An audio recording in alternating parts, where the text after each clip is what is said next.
जय हिंद प्यारे बच्चों, स्वागत है आपका खान स्मार्ट क्लास में। मैं महक खान सर आपके सामने बायोलॉजी का बहुत ही बहुत ही जबरदस्त टॉपिक पढ़ा रहा हूं, सेक्सुअल रिप्रोडक्शन।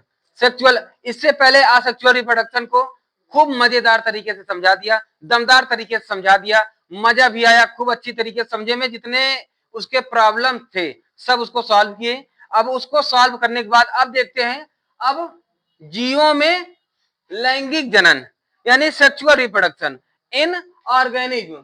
अब इसको समझते हैं। ये एक्चुअली देखो, जैसे उसमें समझा गया था कि अलैंगिक में, इसमें जनन के लिए केवल खुद की, अलैंगिक में क्या होता है, जनन के लिए केवल एक ही प्रकार के एक ही प्रकार के लिंग का होना ही जरूरत है और उससे जनन हो जाती है। लेकिन ऐसा नहीं है, अलैंगिक में दोनों प्रकार के जीव का होना जरूरी है, तभी जाकर तुम्हारा फल प्राप्त होगा, नहीं तो नहीं प्राप्त होगा। जैसे देख लीजिए कि अभी इससे पहले हमने समझ लिया था कि आम की गुठली को अगर बो दिया जाए तो उससे आम का ही पेड़ होता है ना। जबकि पुष्पों में फोटोकॉपी हो जाती है, मनुष्यों में फोटोकॉपी नहीं होती, है ना। इसलिए नहीं होती क्योंकि इसमें डीएनए पाया जाता है, डीएनए के कारण ही हो जाता है। अच्छा, लैंगिक जनन के कारण भी एक होता है। देखो, आज हमारे यहाँ जो बच्चा होता है तो वो कहते हैं ना कि हमारे बच्चे की आंख तो नानी पर गई है, बच्चे का दांत तो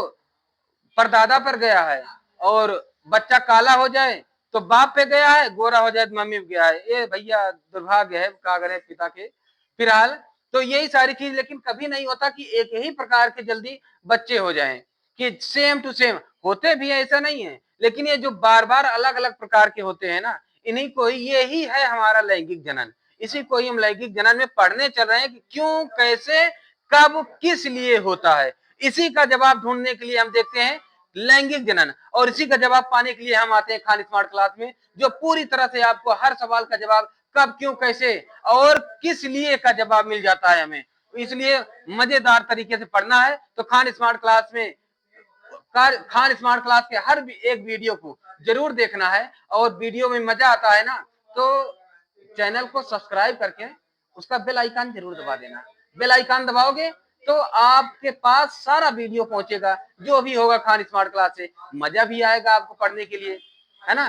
तो देखते हैं अगली हमारी हेडिंग जो है, जीवों में लैंगिक जनन यानी सेक्सुअल रिप्रोडक्शन इन प्लांट। इसके थोड़े बेसिक से हैं। अच्छा, बेसिक पहले बताऊंगा मैं, पहले जैसे बेसिक ये बता दिया, इसके बाद अभी जाइगोट यानी युग्मक क्या होता है, युग्मनज क्या होता है, जनन क्या होता है, और निषेचन क्या होती है, और अंडाणु शुक्राणु ये होती क्या है, और परागण स्वपरागण, ये जितने भी है ना, एक लाइन से सब पहले लिखूंगा ये सब होती क्या है, उसके बाद मैं आगे बढ़ूंगा।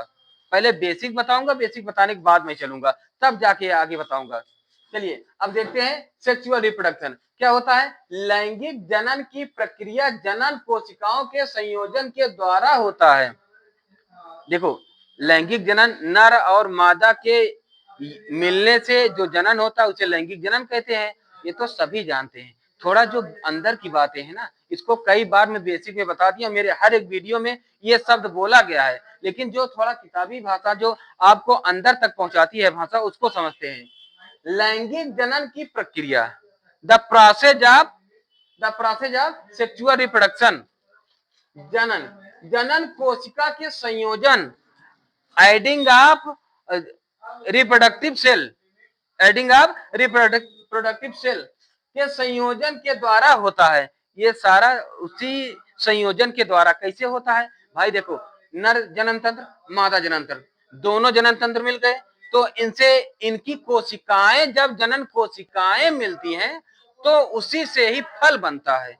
नर नर की जनन कोशिकाएं होती हैं, मादा की जनन कोशिकाएं, दोनों जनन कोशिकाएं मिल गए तभी तो फल मिलेगा, है ना। यही बता रहा हूं, और डिबेट में चल रहा हूं, सबर तो करो, गम तो खाओ, कहीं मत जाओ, यहीं पर आओ। हाँ, जनन कोशिकाओं को लिंग कोशिका भी कहते हैं। इट इज राइट, जनन कोशिका को लिंग कोशिका भी कहते हैं। यह लिंग कोशिका दो प्रकार की होती है, वही जो बताया, जनन कोशिका को लिंग कोशिका कहते हैं, है ना। जनन कोशिका यानी reproductive cell, reproductive cell also known as known as sex cell, है ना, also known as sex cell. Clear है? अब यही सेक्स सेल दो प्रकार के होते हैं, जैसे मेल सेक्स सेल और फीमेल सेक्स सेल, है ना। अब यही सेक्स सेल में ही कमी होती है भैया, जैसे ज्यादातर महिलाओं में ही कमी नहीं होती, पुरुषों में भी होती है। आगे कमी जब मानव जनन तंत्र हम पढ़ेंगे ना, तो वहां बताते हैं अधिकांश तौर पर ये समस्याएं पुरुषों में भी होती है। कैसी होती है? यही सेल में कमी होती है। सबर तो करो, हम वहां तक पहुंच रहे हैं, है ना। नर यानी अब यह लिंग कोशिका दो प्रकार की होती है, नर लिंग कोशिका और मादा लिंग कोशिका। इन लिंग कोशिकाओं को युग्मक कहते हैं। यही जो युग्मक ये जो कोशिका है ना, अगर कहीं कह दिया जाए कि दो युग्मकों के मिलने से युग्मनज बनता है, दो युग्मकों के मिलने से युग्मनज बनता है, तो यानी दो युग्मक, यानी युग्मक ही बोल दिया, नर युग्मक और मादा युग्मक। अगर बोल दें तो समझ जाओ कि नर जनन तंत्र सेल और मादा जनन तंत्र सेल, ये दोनों मिलने से ही हमारा फल बना है ना, समझ जाना। इसलिए इसको बेसिक से लिख दिया हूं कि यही आप तुरंत समझ जाओ। यह लिंग कोशिका दो प्रकार की होती है। इन लिंग कोशिकाओं को युग्मक कहते हैं, अर्थात जो कोशिकाएं लैंगिक जनन में भाग लेती हैं उसे युग्मक कहते हैं, है ना, युग्मनज कहते हैं, है ना। जैसे नर युग्मक और मादा युग्मक, इनके मिलने से क्या होता है? युग्मनज, ठीक है ना।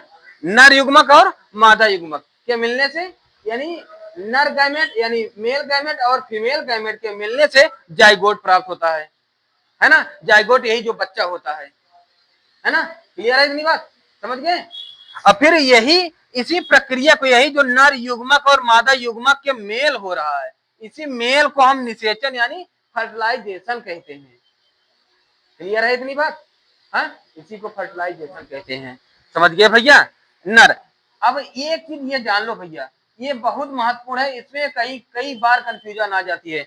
एक लिंगी कई बार आ जाती है, एक लिंगी उभय लिंगी, एक लिंगी यानी यूनिसेक्सुअल और हार्मोफायरिडिल, ये जब आती है ना तो कई बार बच्चे कंफ्यूज हो जाते हैं कि यहाँ क्या होगा। तो इसलिए पहले इन बातों को मैं स्पष्ट कर दूं। देखिए, एक लिंगी यानी यूनिसेक्सुअल क्या होता है? जीवों में नर तथा मादा अलग अलग होते हैं, जैसे हम आप हैं, है ना, नर अलग है, मादा अलग है ना इनका। और उभय लिंगी में एक ही, जैसे केचुआ हो गया, एक ही से होना है इनका, एक ही लिंगी होना है, ठीक है ना। इनमें एक ही में सब कुछ हो जाता है। जैसे गुड़हल का फूल है या सरसों का है, तो एक में ही दो नर और मादा दोनों है ना, दोनों होते हैं, तो उसी से उड़ के पंखिया द्वारा जब हो जाता है तो वही जनन हो जाती है। समझ गया ना इस बात को? क्लियर है ना? तो यही होता है। तो इसका एक बार जल्दी से स्क्रीनशॉट ले लो। तो कुछ और बेसिक से है, पहले उनको बता दूं, तो उनको बताने के बाद फिर हम पुष्पों में जनन समझते हैं, ठीक है ना। इसका जल्दी स्क्रीनशॉट ले लो। यही चीज अब तो बेसिक बता दिया। अब देखते हैं पुष्पों यानी पौधों में जनन, यानी फूलों में जनन। अब फूलों यानी पुष्पों में जनन कैसे होती है, इसके लिए पहले मैं बेसिक बताऊंगा। बेसिक से कौन क्या होता है, वाय दलपुंज क्या होता है, दलपुंज क्या होता है, इनको बेसिक से हम समझते हैं। फिर इसके बाद पुष्प को बनाकर, पूरा चित्र बनाकर फिर उसमें एक्सप्लेन करूंगा। पहले बेसिक को समझ लेते हैं, क्या कैसे है। जैसे पौधों यानी पुष्पों में लैंगिक जनन यानी sexual reproduction in flower plant. पौधों में लैंगिक जनन मुख्य रूप से पुष्प यानी फूलों के माध्यम से होता है। फूल ही पौधों का वास्तविक जनन अंग है। फूल ही पौधों का वास्तविक जनन है ना। फूल ही। पुष्प के मुख्य रूप से 4 भाग होते हैं, मुख्य 4 ही भाग होते हैं। पहला कौन है? वाह्य दलपुंज, जिसको हम सेपल कहते हैं। वाह्य दलपुंज, हमारे आपके पिताजी वाह्य दलपुंज है ना। आगे चल के फिर पुष्प बनाऊंगा, पूरी तरह समझ में आ जाएगी, बहुत मजा आएगा, बस हल्का से समझना आया। वाह्य दलपुंज क्या है? यह फूल के नीचे की हरी पत्तियां होती हैं, हरी पत्तियां होती हैं, जो हम आप जैसे माता पिता के कली है ना, हम आप कली हैं, जब तक माँ बाप जिएंगे तब तक उनके लिए हम कली हैं, और माँ बाप के लिए, पिताजी के लिए, पिताजी हमारे लिए वाहिद अलपुंज रहेंगे, अभी भी रहे हैं और हमेशा रहेंगे। जब हम सरजमी पर नहीं आए थे तब भी थे, और सरजमी पे जाने के बाद भी रहेंगे, हर जगह रहेंगे।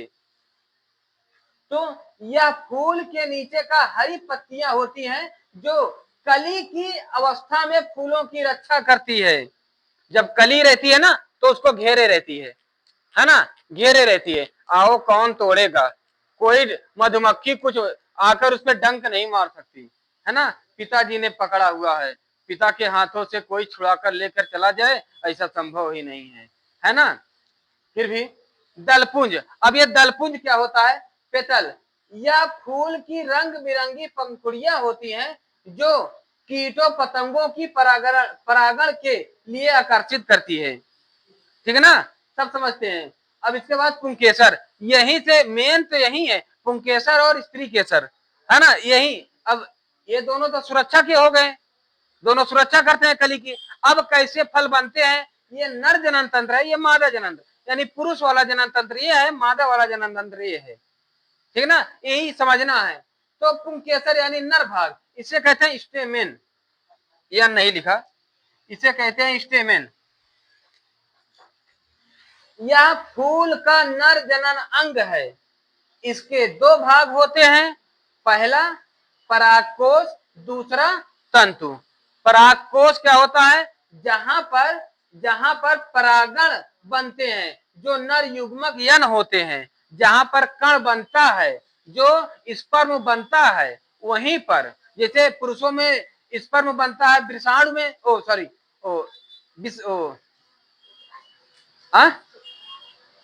अरे क्या कहते हैं यार, वृषण में, है ना। पुरुषों में स्पर्म बनता है वृषण में, उसी तरह पुंकेसर में परागण बनता है, कहां पर? परागकोश में। ठीक है ना, समझ गए?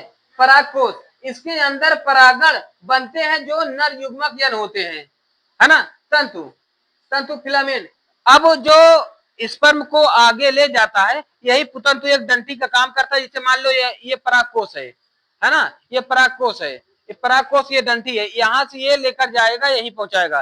कुछ पे बनाकर फिर समझाऊंगा, ठीक है ना।